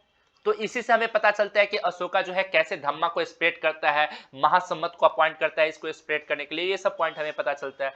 पांचवा पॉइंट आपको इसमें बताना है, ठीक है, कि most of this inscription are in border areas. अधिकतर इंस्क्रिप्शन देखिएगा तो वो बॉर्डर एरियाज में है, जिससे हमें क्या पता चलता है कि इस अंपायर का एक्सटेंशन कितना था, ये अंपायर कहां कहां तक फैला हुआ था। अगर मान लीजिए जो बॉर्डर एरियाज में है, ठीक है, जैसे देखिए मास्की वाला जो रीजन है अपने पास, देखिए वहां तक ही इसका, कर्नाटक में जो है मास्की वाला रीजन है वहां तक इसका अंपायर ये इंस्क्रिप्शन मिला, यहां से पता चलता है। इधर देखिए अपने पास पूरा का पूरा अफगानिस्तान वाले बॉर्डर तक मिलता है, तो वहां भी हमें पता चल जाता है कि ये पूरा वो रीजन है जहां तक अशोका का क्या था, अंपायर फैला हुआ था। तो ये आपको याद रखना है significance of inscription of Ashoka, Ashoka के इंस्क्रिप्शन का क्या महत्व है। तो सबसे पहला पॉइंट हम ये बता दिए, अशोका पहला राजा है जिसने जो है इंस्क्रिप्शन का यूज किया था अपने लोगों से जुड़ने के लिए। दूसरा बता दिए कि ये जितने भी इंस्क्रिप्शन है अशोका के, वो हमें बताते हैं कि अशोका का अंपायर कहां तक फैला हुआ था। तीसरा ये हमें बताता है कि अशोका का जो रिलेशन है बाकी अदर जो अपने पास राजा थे, अदर जो अपने पास उस समय किंगडम थे उनके साथ काफी अच्छे थे, चाहे वो इजिप्ट हो, चाहे सीरिया हो, बर्मा हो, श्रीलंका हो, उसके साथ इनका ट्रेड होता था और कॉर्डियल रिलेशन था, इसके बारे में जानकारी मिलती है। उसके अलावा अशोका ने जितना भी वेलफेयर वर्क किया था, जो टैक्सेशन कम कर दिया या फिर माफ कर दिया, खत्म कर दिया, ये सारी जानकारी यहाँ से मिल जाती थी। इसी में हमें पता चलता है कि अशोका जो है कौन सा मेथड यूज कर रहा है बुद्धिज्म को स्प्रेड करने के लिए, कैसे वो अपने पास पॉलिसी ऑफ धम्मा को एडॉप्ट कर रहा है। तो ये सब पॉइंट आपको थोड़ा क्या करना है, याद रखना है कि सिग्निफिकेंस क्या है। ठीक है, इतना। आगे आते हैं, दो क्वेश्चन, तीन क्वेश्चन और है इसके जो लास्ट हैं इस चैप्टर के, इससे ज्यादा तो आएंगे नहीं। तो सबसे पहले देखिए फीचर ऑफ ट्रेड, आपको बताना है ट्रेड का मेन फीचर जो हमारे कॉन्टिनेंट में 6th सेंचुरी में था। तो feature of trade in Indian सब कॉन्टिनेंट इन 6th सेंचुरी, आपको यह बताना है कि भारत में जो है 6th सेंचुरी के समय में ट्रेड जो है कैसे कैसे होता था, उसके मेन फीचर क्या थे। तो सबसे पहला फीचर आपको बताना है कि 6th सेंचुरी के समय जो ट्रेड है वो लैंड या रिवर रूट्स के थ्रू स्टार्ट हुआ था। From 6th century the trade started through land and river routes in subcontinent. 6th century में जो ट्रेड स्टार्ट होता है वो अपने पास लैंड रूट के थ्रू और रिवर रूट के थ्रू जो है वो स्टार्ट होता है। दूसरा कि ये जो अपने पास ट्रेड है जो 6th सेंचुरी में स्टार्ट होता है, it extended over the land into the central Asia and beyond and overseas across the Arabian sea. याद रखिएगा धीरे धीरे ये ट्रेड जो है, अगर आप देखिएगा लैंड रूट से जो है कहां जाता है, सेंट्रल एशिया का, और दूसरी तरफ अगर आप देखिएगा तो ये किधर की तरफ जाता है, तो ये अगर आप देखिएगा तो पूरा जो है अपने पास अरेबियन सी से होते हुए अफ्रीका तक, इजिप्ट तक, वहां तक पहुंच जाता है। ये देखिए दूसरा वाला जो है ये यहाँ पे है। देखिए पहला ट्रेड जो है हमारे पास इधर की तरफ होता है, किधर होता है फर्स्ट ट्रेड, यहाँ देखिए। तो फर्स्ट ट्रेड रूट इधर की तरफ जो सेंट्रल एशिया की तरफ जाती है, दूसरा ट्रेड रूट जो इधर से अपने पास जो है इजिप्ट, अफ्रीका वगैरह वगैरह की तरफ जो है इधर की तरफ मूव करती है। तो ये दूसरा पॉइंट जो है आप यहां से लिख सकते हैं। पहला अपने पास क्या हुआ कि 6th सेंचुरी में जो है ट्रेड स्टार्ट होता है लैंड और रिवर रूट के थ्रू। दूसरा क्या हो गया कि जनरली याद रखिए the trade was extended over land into the central Asia, land route से सेंट्रल एशिया में, एंड ओवरसीज अक्रॉस जो समुद्री रास्ते से अरेबियन सी से होते हुए अफ्रीका और नॉर्थ वेस्ट एशिया तक फैलता है। दूसरा पॉइंट। तीसरा पॉइंट कि ट्रेडर्स में मेनली दो टाइप के ट्रेडर्स होते थे जो मेजर रोल प्ले करते थे। एक होता था पेडलर्स, पेडलर्स मतलब जो फेरी वाले लोग होते हैं जो पैदल घूम घूम के सामान बांटते हैं, बेचते हैं। तो पहला होता था पेडलर्स और दूसरे होते थे मर्चेंट्स। मर्चेंट्स जो जनरली याद रखिएगा अपने साथ पूरा कारवा लेके चलते थे, मतलब कि उनके साथ ब्लग कार्ड चल रहा है या पैक एनिमल जो होता है, पैक्ड एनिमल वो लेके वो चल रहे होते हैं, समझिए। तो अपने पास ट्रेडर्स में मेनली दो ट्रेडर्स होते थे जो मेजर रोल प्ले करते थे। एक अपने पास पेडलर्स होता था, दूसरा मर्चेंट्स होता था। और उसके अलावा याद रखिए एक्सपोर्ट एंड इंपोर्ट आइटम जो हो गया, इसमें सबसे पहले आप लिख सकते हैं कौन सा बाबू, स्पाइसेस, मसाला जो है ये साउथ इंडिया वाले रीजन से जो है वो काफी ज्यादा जो है 6th सेंचुरी के समय भी वहां पे ट्रेड का फैला था। उसके अलावा जो है अपने पास उस समय का सबसे ज्यादा ट्रेड होने वाला सॉल्ट हो गया बाबू, क्लोथ हो गया, ग्रेन्स हो गया, मेटल ओर्स हो गया, टिम्बर हो गया, स्टोन हो गया, ये सब चीज वो है जो क्या होते थे कि ट्रेड होते थे। तो आपको बस इतना ही बताना है feature of trade in India. India में आपको जो है या इंडियन सब continent during 6th century, 6th century में अपने ट्रेड का मेन फीचर, सबसे पहला फीचर क्या बताइए कि 6th सेंचुरी में ट्रेड जो है लैंड और रिवर रूट से स्टार्ट होता है हमारे सब कॉन्टिनेंट में। दूसरा कि ओवर द लैंड ये सेंट्रल एशिया तक एक्सटेंड होता है, लैंड के रास्ते सेंट्रल एशिया तक ट्रेड पहुंचता है। और दूसरा बताना है इसी में कि ओवरसीज के रास्ते, समुद्री रास्ते से ये जो है अरेबियन सी होते हुए जो है नॉर्थ अफ्रीका और वेस्ट एशिया तक पहुंचता है। तीसरा पॉइंट बताइए कि दो तरीके के ट्रेडर्स यहाँ पे पार्टिसिपेट करते हैं और इंपॉर्टेंट रोल प्ले करते हैं भारत में ट्रेड में, ठीक है, भारत के ट्रेड में। एक पेडलर्स जो जनरली फुट पे पैदल ही जाके वो ट्रेड करते थे। दूसरे मर्चेंट्स जो कारवा में चलते थे, पूरा एकदम बैलगाड़ी चल रही है बाबू, पैक्ड एनिमल चल रहा है और उसी के साथ ये ट्रेड करने चल रहे हैं। और चौथा जो है एक्सपोर्ट और इंपोर्ट आइटम जो हो गया अपने पास, जैसे कि अपने पास सॉल्ट हो गया, क्लोथ हो गया, ग्रेन्स हो गया, मेटल ओर्स हो गया, टिम्बर हो गया, स्टोन हो गया, ये सब चीजें इंपॉर्टेंट आइटम था। तो ये हो जाएगा feature of trade in India सब कॉन्टिनेंट इन 6th सेंचुरी। आगे आते हैं, how Brahmi and Kharoshthi script और डिसाइफर्ड। ये बहुत इंपॉर्टेंट क्वेश्चन बनेगा, ये भी जो है काफी इंपॉर्टेंट क्वेश्चन है और 2-3 बार पूछा गया है कि ब्राह्मी कैसे खोजा गया था और ये जो अपने पास ये खरोष्टी जो है वो कैसे खोजा गया था। ये दोनों स्क्रिप्ट देखिए, ये दोनों स्क्रिप्ट क्या है बाबू, both are the script used in Ashokan inscription. ये दोनों स्क्रिप्ट कहां पे, अशोका के इंस्क्रिप्शन में यूज किया गया है। ये दोनों जो है अशोका के इंस्क्रिप्शन में यूज किया गया। तो आपको याद रखना है दोनों के बारे में कि 19th और 20th सेंचुरी में जो हिस्टोरियंस है उन लोगों ने अशोका के इंस्क्रिप्शन को जो है वो डिसाइफर करना, मतलब पढ़ना चालू कर दिया था कि उसमें लिखा क्या गया है। तो अधिकतर जो अपने पास स्क्रिप्ट है, समझिए आज प्रेजेंट टाइम में जो भी स्क्रिप्ट है, जिस भी लैंग्वेज में हम लोग लिख रहे हैं इंडिया के जो भी स्क्रिप्ट है, वो सारे स्क्रिप्ट अगर आप देखिएगा तो ये ब्राह्मी जो स्क्रिप्ट है वहीं से ओरिजिनेट होके आया है। तो यहाँ पे आप ब्राह्मी के बारे में सबसे पहले लिख दीजिएगा, यहाँ पे किसके बारे में,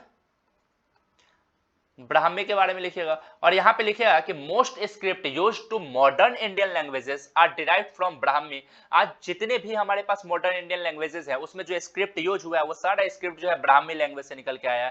पहले वाले फेज में हिस्टोरियंस जब इसको डिसाइफर करने गए थे तो उन लोगों को लगा था कि अशोका के इंस्क्रिप्शंस पे लिखा गया ये जो अपने पास है ना लैंग्वेज, ये संस्कृत से रिलेटेड है, बट एक्चुअली में इट वाज जो है वो प्राकृत था, वो प्राकृत लैंग्वेज था। और ये प्राकृत लैंग्वेज किसका पार्ट है, ब्राह्मी स्क्रिप्ट का पार्ट था। So in the early phase of decipher, historians assumed Ashokan inscription were in Sanskrit language. इन लोगों ने क्या एज्यूम किया कि जो अशोकान इंस्क्रिप्शन है वो किसमें है बाबू, तो संस्कृत लैंग्वेज में है। Although in fact it was in Prakrit language, जबकि ये प्राकृत लैंग्वेज में था। And it was only after decades of painstaking by the several epigraphist that James Prinsep was able to decipher the Ashokan Brahmi in 1838। तो ये जनरली पहले लोग समझते थे कि ये संस्कृत में है, समझिए, बट एक्चुअली ये प्राकृत लैंग्वेज में था। ये तब पता चला जब काफी लंबे समय तक जो है याद रखिएगा मेहनत करने के बाद जेम्स प्रिंसेप ने 1838 में जो है क्या किया, अशोका के इंस्क्रिप्शन को जो है पढ़ डाला। उसके बाद से लोगों को पता चला कि नहीं ये संस्कृत लैंग्वेज नहीं प्राकृत लैंग्वेज है और इसका स्क्रिप्ट जो है वो ब्राह्मी है। दूसरा है अपने पास खरोष्टी। थोड़ा खरोष्टी के बारे में देखिए। खरोष्टी जो अपने पास स्क्रिप्ट है ना, समझिए ये स्क्रिप्ट अशोका का जो नॉर्थ वेस्ट वाला जितना भी है, समझिए इंस्क्रिप्शन वहां पे देखने को मिला है। जो अपने पास नॉर्थ वेस्ट वाला इंस्क्रिप्शन है वहां पे आपको देखने को मिलेगा क्या चीज बाबू, ये जो है अपने पास, तो ये वाला जो अपने पास रीजन है, समझिए ये वाला जो रीजन है, ये वाला नॉर्थ वेस्ट वाला, ये वाला जो रीजन है, तो यहाँ पे जितने भी जो है काबुल कंधार वाला जो रीजन है अफगानिस्तान तक फैला हुआ, तो इस रीजन में हमें जो भी इंस्क्रिप्शन मिले हैं उन सब के ऊपर क्या लिखा गया है, उन सब के ऊपर देखिएगा तो वो जनरली खरोष्टी स्क्रिप्ट में ही इंस्क्रिप्शन के ऊपर लिखा गया है। Here some coins of Indo Greeks have founded. यहाँ पे हमें कुछ ना इंडो ग्रीक राजा जो उस समय के थे, जैसे अपने पास सेलुकस वगैरह हो गया, ये सब इंडो ग्रीक ही राजा था, सेलुकस निकेटर हो गया, तो उस समय जनरली हमारे पास जो है ना कुछ इंडो ग्रीक राजा के जो है वो क्वाइंस मिले हैं, वहां पे सिक्के मिले हैं उनके, समझिए, और जिसके ऊपर ये लोग क्या है बाबू, ग्रीक लैंग्वेज और खरोष्टी स्क्रिप्ट जो है उसके ऊपर लिखे हुए हैं, समझिए। तो जब भी हमारे पास यूरोपियन स्कॉलर लोग आए तो वो उस लैंग्वेज से फैमिलियर थे, तो उसे पढ़ने में और पहचानने में ज्यादा दिक्कत नहीं हुई। This coins contain the name of the king written in Greek language and Kharoshthi script, समझिएगा। तो उस जो इंस्क्रिप्शन वहां से जो हमें क्वाइंस मिले हैं उस क्वाइंस के ऊपर उस राजा का नाम लिखा होता था। उसके अलावा जो है ग्रीक लैंग्वेज और खरोष्टी स्क्रिप्ट में उसका नाम लिखा होता था। And European scholar were familiar with the Greek and Kharosthi language, और वो उससे जो है क्या थे, फैमिलियर थे, तो उन लोगों ने आसानी से इसे पढ़ डाला। तो आपको ये बताना है how Brahmi and Kharoshthi script were deciphered, ये बड़ा आसान से बता दीजिएगा, ठीक है, कि कैसे कैसे डिसाइफर हुआ। सबसे पहले लिखा है 19वीं सेंचुरी में हिस्टोरियन लोगों ने जो है वो अशोका के इंस्क्रिप्शन को पढ़ना चालू कर दिया, जो मोस्टली जो है वो ब्राह्मी और खरोष्टी स्क्रिप्ट में लिखे गए थे। ब्राह्मी के बारे में लिखेगा सबसे पहला पॉइंट कि प्रेजेंट टाइम में जो मॉडर्न इंडियन लैंग्वेज जो हम यूज कर रहे हैं उसमें अधिकतर लैंग्वेज जो है याद रखिए ब्राह्मी स्क्रिप्ट से ही डिसाइफर होके आया है, सॉरी डिराइव होके आया है। उसके बाद लिखिएगा कि पहले वाले फेज में जब हिस्टोरियंस अशोका के इंस्क्रिप्शन को पढ़ने गए तो उनको पता चला कि ये जनरली याद रखिए उन लोगों को लगा कि ये संस्कृत लैंग्वेज में है, but although it was in Prakrit language, जबकि ये प्राकृत लैंग्वेज में था। और ये उनको तब पता चला जब जेम्स प्रिंसेप ने काफी लंबे मेहनत करके 18 करने के बाद जो है 1838 में क्या किया था, इस लैंग्वेज को डिसाइफर किया था। दूसरा खरोष्टी, खरोष्टी के बारे में याद रखिए, ये जनरली याद रखिए अशोका का जो भी अपने पास इंस्क्रिप्शन है जो नॉर्थ वेस्ट रीजन में है वहां से जितने भी इंस्क्रिप्शन मिले हैं उसके ऊपर ये लैंग्वेज यूज किया गया है। और यहाँ से हमें बहुत सारे इंडो ग्रीक राजा के क्वाइंस भी मिले हैं उस टाइम पीरियड के। तो जनरली वो जो इंडो ग्रीक राजा थे जिनके क्वाइंस मिले हैं उनके ऊपर उनका नाम भी मेंशन होता था, समझिए, और वो नाम जो है वो कौन से ग्रीक लैंग्वेज में होता था, मतलब खरोष्टी स्क्रिप्ट में होता था, और यूरोपियन लोग उस लैंग्वेज और उस स्क्रिप्ट से पहले से ही फैमिलियर थे, परिचित थे, तो उनको जो है इसे पढ़ने में कोई दिक्कत की बात नहीं हुई और उन लोगों ने आसानी से इसे पढ़ लिया। एक क्वेश्चन है अपने पास, ठीक है, right a short note on concept of divine king. देखिए डिवाइन किंग लिखा हुआ कुछ भी आ जाए आंसर आपको यही लिखना है, बस आपको नोशन ऑफ डिवाइन किंग, ठीक है, ये दिखाई दे, ठीक है, तो आपको डिवाइन किंग कुछ भी लिखा हुआ दिखाई दे तो आप एक बात याद रखिएगा, आपको लिखना सिर्फ यही है, इसके अलावा आपको कुछ लिखना ही नहीं है डिवाइन किंग में। सबसे पहला पॉइंट आपको क्या लिखना है, सबसे पहला नोशन या कॉन्सेप्ट ऑफ डिवाइन किंग में सबसे पहला लिखना है कि for the king one means of claiming higher status was to identify with the variety of deities. राजा के लिए हायर स्टेटस क्लेम करने का सबसे बड़ा तरीका और सबसे अच्छा तरीका था अपने आप को राजा क्या करता था, भगवान के साथ कनेक्ट कर देता था, क्योंकि लोगों का फेथ किसके ऊपर, गॉड के ऊपर, और गॉड के साथ अपने आप को राजा कनेक्ट कर दिया तो जनरली जो है अब लोगों का फेथ राजा के ऊपर भी आ जाएगा। तो सबसे पहला पॉइंट याद रखिए कि राजा के लिए जो है हायर स्टेटस क्लेम करने का सबसे अच्छा तरीका था अपने आप को गॉड के साथ आइडेंटिफाई कर देना, ठीक है, जोड़ देना, और उसी के लिए राजा लोग क्या करते थे, बड़ा बड़ा टेम्पल बनवाते थे, बड़ी बड़ी मंदिरें जो है वो सब वहां पे क्रिएट करवाते थे। तो ये पॉइंट आपको याद रखना है कि for the king one means of claiming high status was to identify with the variety of deities, पहला पॉइंट। दूसरा, they always try to identify their relation with the god such as Kushanas ruler adopted the title of Devaputra. Devaputra का title जो है याद रखिएगा किसने adopt किया, Kushanas ruler, ठीक है, याद रखिएगा, to connect themselves with their respective god.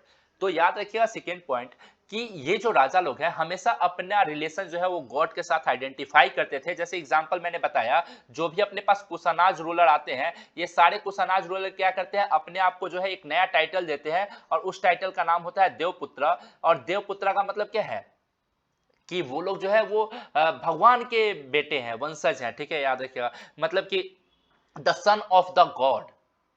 तो ये क्या कर क्या रहे हैं, अपने आप को अपने रेस्पेक्टिव गॉड के साथ कनेक्ट कर रहे हैं। उसके अलावा तीसरा पॉइंट इसमें लिखिएगा कि जनरली ऐसा माना जाता है कि it is possible that they were inspired with the Chinese ruler. ये लोग जनरली चाइनीज रूलर से जो है इंस्पायर्ड थे, और डिवाइन किंग का कॉन्सेप्ट जो है चाइनीज रूलर के बाद आता है, जो अपने आप को जो है सन ऑफ हेवन बोलते थे। वो लोग अपने आप को स्वर्ग का बेटा बोलते थे, स्वर्ग का पुत्र बोलते थे। तो वैसे ही याद रखिए, यहाँ के राजा लोगों ने भी देखा कि अच्छा वहां पे तो अच्छा खासा नाम हो जा रहा है उन लोगों का, वो लोग तो अच्छे खासे मतलब क्या है कि मतलब कि वहाँ के जो सब्जेक्ट्स हैं, उनके जो जनता है, राजा को काफी अच्छा खासा रिस्पेक्ट दे रहा है। तो इन लोगों ने भी क्या किया, अपना जो हाई स्टेटस क्लेम करने का जरिया जो है वो एक्सेप्ट कर लिया था। उसके बाद आएगा यहाँ पे एक पॉइंट आएगा परसेप्शन ऑफ किंग, ये अलग है। परसेप्शन ऑफ किंग, एक राजा के बारे में कौन कौन सी अवधारणा है, तो ये वाला यहां से लिख लीजिएगा परसेप्शन ऑफ किंग में, इसके नीचे perception of king. Perception of king में थोड़ा सा पॉइंट याद रखिएगा कि अगर गुड किंग है तो बाबू जो अपने पास प्रजा है वो खुशी है, हैप्पी है। अगर मान लीजिए क्रूएल राजा है तो जो अपने पास प्रजा है वो अनहैप्पी है। क्रूएल राजा है तो प्रजा क्या होगी, नाराज होगी कि नहीं होगी, समझिएगा। तो यहाँ पे प्रजा जो है वो नाराज होगी। और जो अपने पास कमजोर राजा है, अगर याद रखिएगा राजा कमजोर है तो प्रजा जो है वो डरी रहेगी, हमेशा याद रखिएगा। उनके अंदर जो है वो डर बना रहेगा, फियर जो है वो बना रहेगा, है कि नहीं है। क्योंकि कमजोर राजा है, कोई भी पावरफुल राजा इसके ऊपर अटैक करेगा। और पावरफुल राजा अटैक करेगा तो सिर्फ ऐसा थोड़ी ना है कि राजा को ही लूटता था, उनके सैनिक जो होते थे बाकी सारे घर में तोड़ फोड़ लूटपाट ये सब मचाते थे। तो जनरली परसेप्शन ऑफ किंग के बारे में ये थोड़ा सा छोटा सा पॉइंट है, ये इंपॉर्टेंट उतना नहीं है, बट आपको जो है याद रखना है। ये सब छोटा छोटा पॉइंट जो है मैंने यहाँ बता दिया। उसके अलावा जो है ये सबसे इंपॉर्टेंट क्वेश्चन मैं आपको बताता हूं। देखिए दो क्वेश्चन बहुत इंपॉर्टेंट है जो आपके बोर्ड एग्जाम के लिए होता है। पहला होता है roles of womens in agrarian society during 18th century, roles of agrarian society।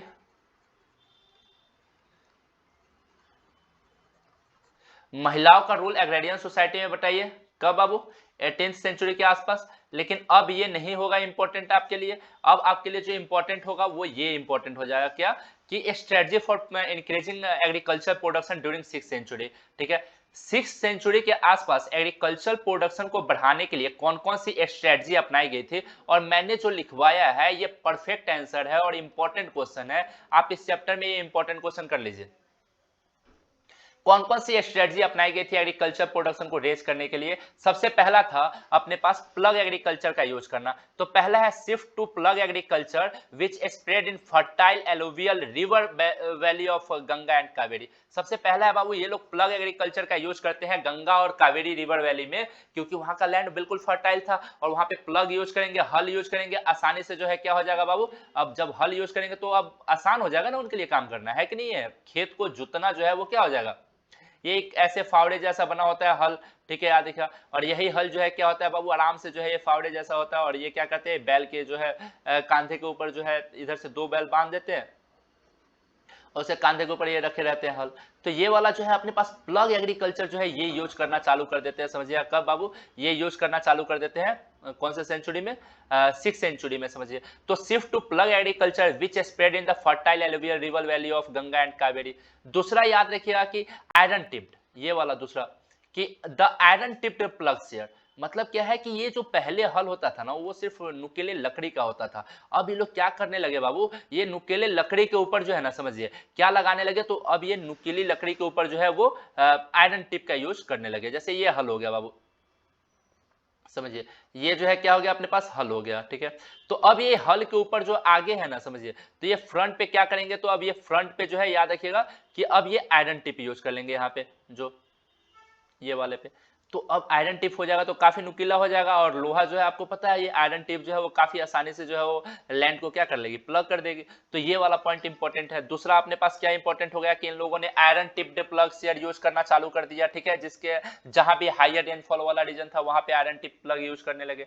उसके अलावा तीसरा कि याद रखिएगा in some part of Ganga valley, जो गंगा रिवर है समझिएगा, तो गंगा वैली के कुछ रीजन में ये लोग पैडी क्रॉप्स के प्रोडक्शन के लिए क्या करते हैं, ट्रांसप्लांटेशन जो है ये यूज करना चालू कर देते हैं। कि गंगा वैली जो अपने पास गंगा रिवर है समझिए, तो इस गंगा रिवर के किनारे जो गंगा वैली वाला जो बेसिन है, ठीक है, यहाँ पे पैडी क्रॉप्स काफी ज्यादा उगाते हैं, धान की फसल काफी ज्यादा उगाते हैं। और इसके लिए ये लोग क्या करते हैं, ट्रांसप्लांटेशन। ट्रांसप्लांटेशन शायद आप लोग देखे होगा, जो धान की फसल होती है, जो पैडी क्रॉप्स होता है, पहले क्या करते हैं, इस फील्ड के ऊपर जो है ना हम लोग सीड्स डाल देते हैं। ऐसे ही जो है अपने पास समझिए, जो अपने पास धान की फसल होती है उसको डाल देते हैं। फिर ये थोड़ा सा बड़ा हो जाता है, हल्का सा बड़ा जैसे जैसे हुआ, फिर इसे उखाड़ के हम क्या करते हैं, यहाँ से फिर उखाड़ते हैं और उसके बाद जो है याद रखिए अपने पास मेन फील्ड में ले जाते हैं, और मेन फील्ड में इसे ले जाके क्या कर देते हैं, सोन कर देते हैं, बो देते हैं इसे, सिंपल सा। तो ये ट्रांसप्लांटेशन का कॉन्सेप्ट अपना है वे 6th सेंचुरी में समझिए, गंगा वैली के आसपास। तो इससे प्रोडक्शन और ज्यादा इंक्रीज हुआ। अच्छा, उसके अलावा जो है अब जो सेमी एरिड रीजन है, जहाँ के मिट्टी जो है काफी ज्यादा क्या है बाबू समझिए, जहाँ की मिट्टी जो है काफी ज्यादा स्ट्रांग है, जो सेमी एरिड रीजन है, वहां पे क्या किए ये लोग, जैसे कि राजस्थान और पंजाब वाला रीजन समझिए, तो वहां पे ये लोग जो है हो एग्रीकल्चर करना चालू कर दिए, कुदाल से खेती करना चालू कर दिए, जो वहां के टेरेन के लिए बिल्कुल सुटेबल था। तो यहाँ पे जो है क्या करते हैं बाबू, हो एग्रीकल्चर करते हैं, जो कुदाल से जो खेती करते हैं, फावड़े से, है ना, ऐसा होता है एक कुदाल।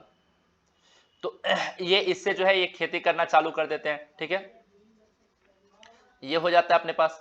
तो ये वाला पॉइंट आपको याद रखना है कि ये लोग जो है वो हो एग्रीकल्चर स्टार्ट कर देते हैं कहाँ पे, सेमी एरिड रीजन में। उसके अलावा एक और स्ट्रेटजी जो अपने पास प्रोडक्शन को बढ़ाने के लिए 6th सेंचुरी में यूज की गई थी, जैसे इरिगेशन हो गया, ये सबसे इंपॉर्टेंट था। इरिगेशन स्टेट भी इसको सपोर्ट कर रही थी, तो इरिगेशन कैसे, through the wells and tanks and canals, ठीक है। तो ये पॉइंट आपको थोड़ा क्या करना है, याद रखना है।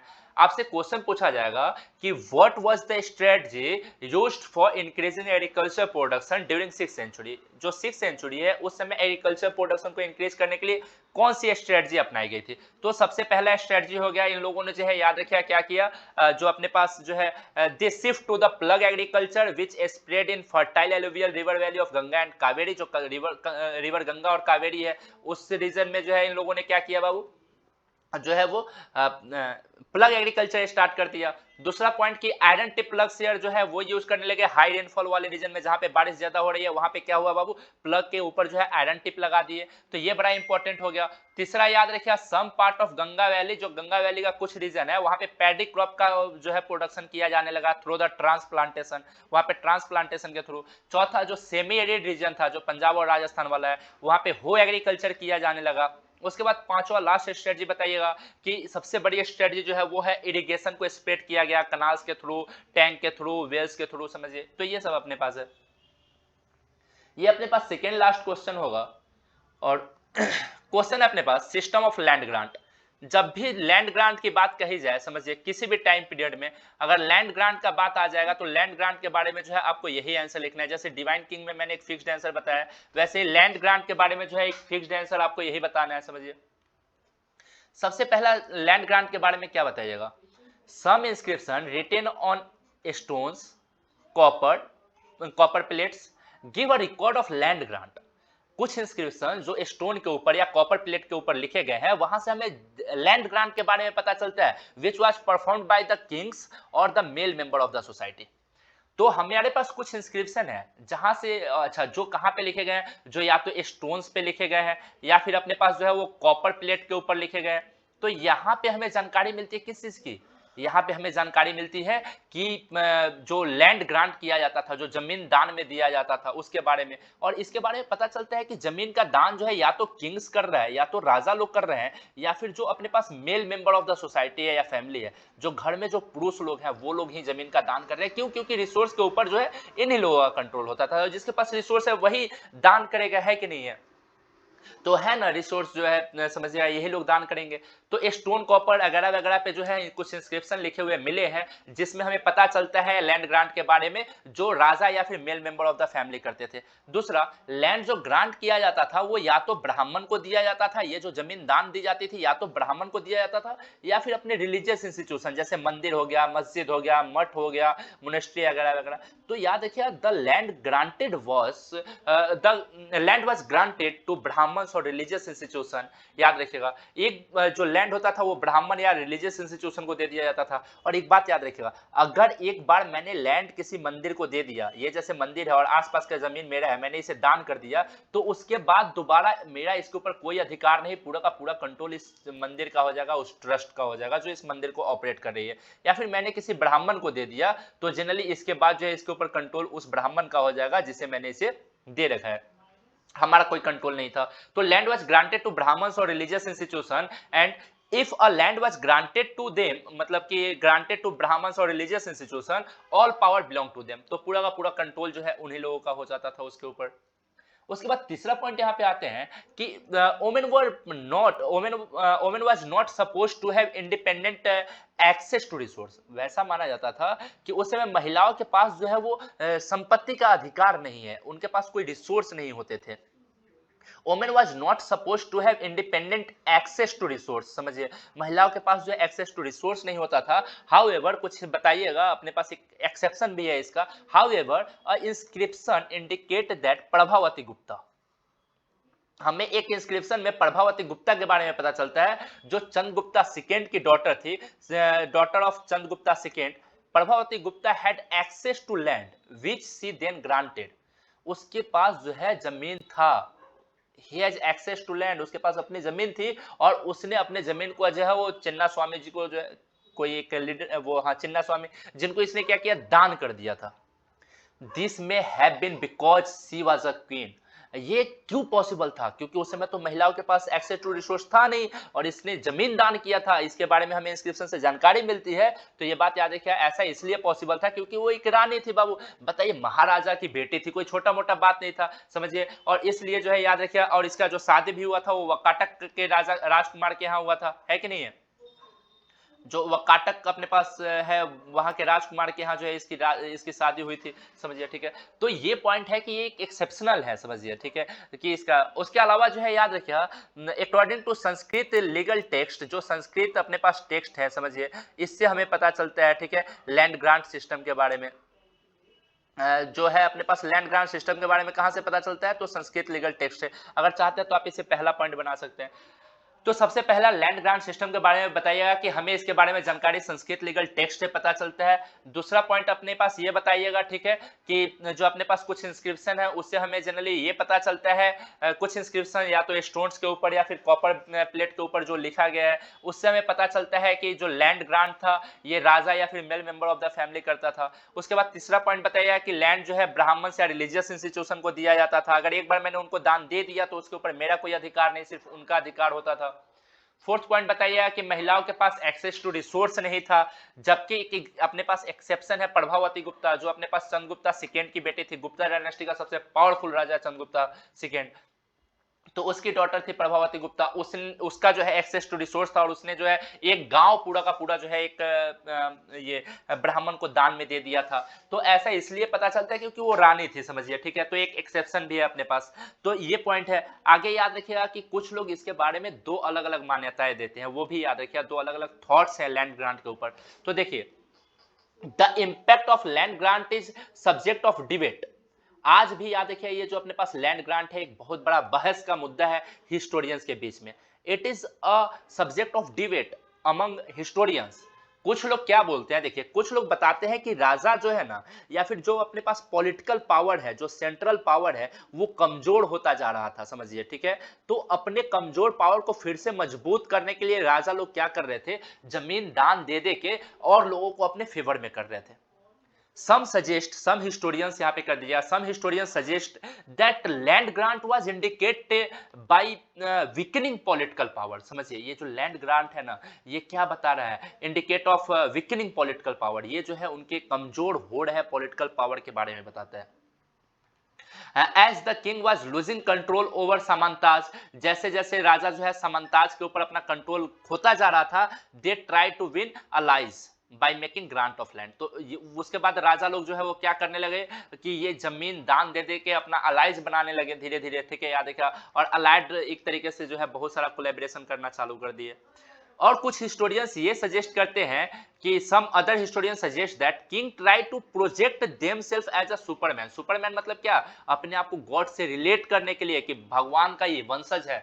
तो some suggest that the kings tried to project themselves as superman because they were losing control and wanted to regain the power. ये लोग अपना कंट्रोल जो है वो लूज कर रहे थे और फिर से पावर को जो है क्या कर रहे थे, गेन करना चाह रहे थे, ठीक है। तो इसके लिए लोग लैंड ग्रांट कर रहे थे। तो यहाँ पे लैंड ग्रांट सिस्टम के बारे में बता दीजिएगा बाबू, एकदम आसान सा है लैंड ग्रांट सिस्टम। कुछ इंस्क्रिप्शन हमें बताता है जो ये स्टोन के ऊपर या कॉपर प्लेट के ऊपर लिखा गया है कि लैंड ग्रांट जो होता था ये राजा या mail member of the family करते थे। दूसरा बताइएगा कि लैंड ग्रांट जो है वो ब्राह्मण या रिलीजियस इंस्टीट्यूशन को किया जाता था। अगर एक बार मैंने दान दे दिया तो उसके ऊपर मेरा कोई अधिकार नहीं, पूरा अधिकार उनका हो जाएगा। तीसरा पॉइंट बताइएगा कि महिलाओं का जो है अधिकार, एक्सेस टू रिसोर्स जो है उनका अधिकार जो है रिसोर्स के ऊपर नहीं होता था। एक एक्सेप्शन भी है हमारे पास, प्रभावती गुप्ता जो चंद्रगुप्ता सेकेंड की बेटी थी जिसकी शादी जो है वकाटक के राजकुमार के यहाँ हुई थी, तो उसने जो है एक गांव जो है वो चिन्ना स्वामी को दान में दिया था। तो ये जनरली क्या है कि एक एक्सेप्शन है क्योंकि वो रानी थी तो उसका एक्सेस टू रिसोर्स हो सकता है। उसके अलावा जो है याद रखिएगा कि अपने पास जो है एक्सेस टू ये लैंड ग्रांट के ऊपर हिस्टोरियंस के बीच में आज भी कंटिन्यू डिबेट है। सबसे पहला डिबेट जो है याद रखिएगा, तो इसमें सबसे पहले कुछ हिस्टोरियंस ये बताते हैं कि राजा जो है या फिर जो पॉलिटिकल पावर है वो कमजोर होता जा रहा था। तो उस समय राजा क्या किया कि जैसे उसका पावर कमजोर होता जा रहा था सामंताज के ऊपर, तो उसने क्या किया कि बाकी लोगों को जो है दान दे दे के जो है अपने अलाइट को इंक्रीज कर लिया। जैसे मान लीजिए एक ये अंपायर है, पूरा अंपायर उस समय छोटे छोटे जो है क्या होते थे बाबू, टुकड़ों में डिवाइडेड होते थे और हर एक जगह जो है सामंत लोग होते थे। सामंत लोग जिनको ये टेरिटरी दे दी जाती थी और बोला जाता था कि तुम यहाँ पे जो है पूरा कंट्रोल करोगे और यहाँ से टैक्स कलेक्ट करके जो है क्या करोगे, राजा के पास लेके आओगे, समझिए, ठीक है। तो बाद में जब ये सामंत लोग, जो ये सामंत लोग हैं, ये लोग जब राजा को टैक्स देने से मना करने लगे और धीरे धीरे राजा का इन लोगों के ऊपर पकड़ कमजोर होने लगा, तो राजा लोग क्या करता था, जैसे ये वाला है अपने पास अंपायर, तो यहाँ पे जो है वो क्या करेगा कि ये पूरा का पूरा सामंत का जमीन जो है अपने किसी फेवरेट पर्सन को दे देगा। समझिए, ये जमीन राजा दे दिया तो धीरे धीरे ये बंदा फिर राजा के लिए लॉयल हो गया। तो ऐसे ऐसे राजा क्या करने लगा कि लैंड ग्रांट करके जो है याद रखिएगा फिर से अपने खोए हुए पावर को वापस लाना चाहता था। और कुछ लोग ये बताते हैं कि राजा जो है अपने आप को एक सुपरमैन के रूप में प्रोजेक्ट करना चाहता था, जिससे वो अपना कंट्रोल जो सामंत के ऊपर खो दिया है ना, उसे वो फिर से गेन कर पाए, वो फिर से जो है अपने पावर को रीगेन कर पाए। तो इसके लिए लोग लैंड ग्रांट करते थे। ये वाला हो गया। एक लास्ट क्वेश्चन इसका लिख लीजिएगा, ये इंपॉर्टेंट क्वेश्चन बनेगा। लास्ट क्वेश्चन है, ठीक है। Problem faced by historians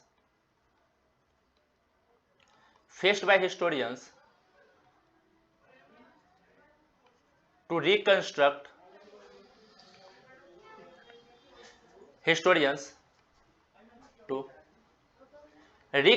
the history of past, reconstruct the history of Mauryan empire. History of past कर दीजिए या फिर मौर्यन अंपायर कर दीजिए।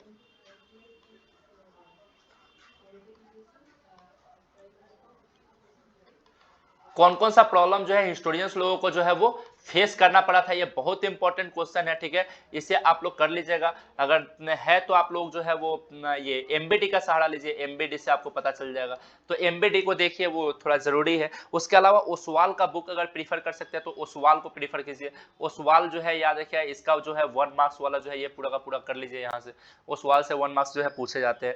तो ये सब चीज है। वैसे देखिए इस चैप्टर से बनने वाले जो भी 1 मार्क्स के क्वेश्चन है वो मैंने आपको स्टार्टिंग में करवा दिया पूरा का पूरा। तो ये वाला क्वेश्चन आप आराम से कर लीजिए। ये प्रॉब्लम फेस्ड बाय हिस्टोरियंस, ये एक इंपॉर्टेंट क्वेश्चन है, ठीक है। नेक्स्ट क्लास में मैं इसको भी बता दूंगा। और उसके बाद जो है ये सेकंड चैप्टर हो गया, उसके बाद मैं थर्ड चैप्टर का जो है वीडियो अपलोड कर दूंगा, उसमें जो है मैं इसको बता दूंगा आराम से। तो ये देखिए ये इंपॉर्टेंट है अपने पास सेकेंड चैप्टर का जो भी है ना। एक बार मैंने आपको पूरा का पूरा बता दिया मगध के बारे में, या फिर जनरली जो है अपने पास लैंड ग्रांट हो गया, चाहे वहां पे हम डिवाइन किंग की बात करें, चाहे हम वहां पे strategy to increase the production की बात करें, तो ये सारा का सारा जो है आपका कॉन्सेप्ट एक ही क्लास में क्लियर हो गया, ठीक है। और बाकी जो है आपसे नेक्स्ट क्लास में हम डिस्कस कर लेंगे लेसन 3। जो लेसन 3 है महाभारत वाला, ठीक है, उससे हम काफी अच्छे से डिस्कस कर लेंगे। उसके इंपॉर्टेंट क्वेश्चन देखिए, आपके एग्जाम के लिए मुश्किल से 10 दिन बचा हुआ है, ठीक है। आपका जो है पेपर अभी कितना 29 को है ना। तो अभी देखिए जो अभी आपके एग्जाम में काफी कम समय बचा हुआ है, समझिए। तो ये जो है एग्जाम के व्यू से सबसे इंपॉर्टेंट क्वेश्चंस है। आप एक एक बार देख के जाइए, मजा आ जाएगा एकदम। बिल्कुल यही क्वेश्चंस आ जाएंगे सारे के सारे।